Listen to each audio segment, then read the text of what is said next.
Now, Mr. Dartmouth.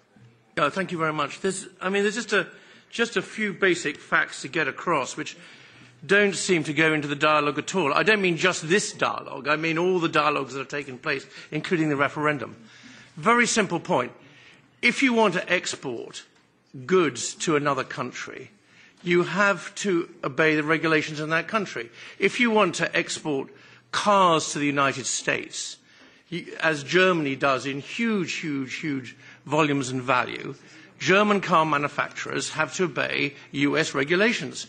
That's why sometimes you see for various bits of kit, it says this is not available to be sold in the United States. Anybody exporting anywhere has to obey the rules. The issue is, should the EU's rules apply to all those exports from the UK, from all those sectors and segments of industry, manufacturing, services and so on, which do not export to the EU? Now, broadly speaking, about 12% of the UK economy is accounted for by exports of goods to the EU, which means, and that, incidentally, that proportion is declining. It means that 80% is not. Now, the problem with EU membership, the problem with membership of the single market, the problem with the European Court of Justice, Julia Curtin-Darling, is that if you're in the single market and if you're in the EU, it means that the 88% plus, which will be 90% in about 18 months' time, of the British economy, which has got nothing to do with the EU, is nonetheless falls under the burden, and it is a burden, of all the EU's laws, rules, regulations and directives. Now, that is something. Now, you may say it's worth it. You may take the view that I do, which is it's not worth it.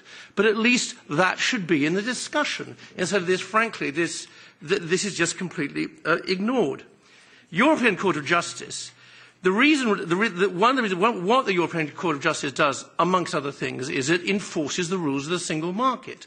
If you're in the single market, you fall under the thrall and the suzerainty of the European Court of Justice. Maybe that's a good thing. I didn't realise it was so rationed, actually, because it really is rather important. We've been sitting here all this time.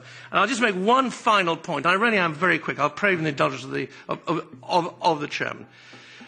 We sit here in the International Trade Committee of the European Parliament with our distinguished colleagues and our even more distinguished chairman, discussing a lot of time about trade agreements. But the fact is, you don't need a trade agreement in order to be able to trade successfully and to trade profitably. And the fact of the matter is, the three biggest exporters to the European Union, namely the United States, China and Russia, don't have trade agreements with the European Union, nor do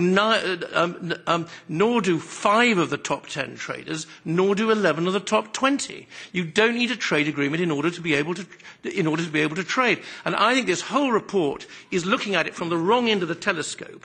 It should really be from the other way up. It should answer the question, that is, what would it be like if there was no trade agreement and we trade under World Trade Organization rules? That is the discussion which we ought to be having. Thanks a lot, Professor.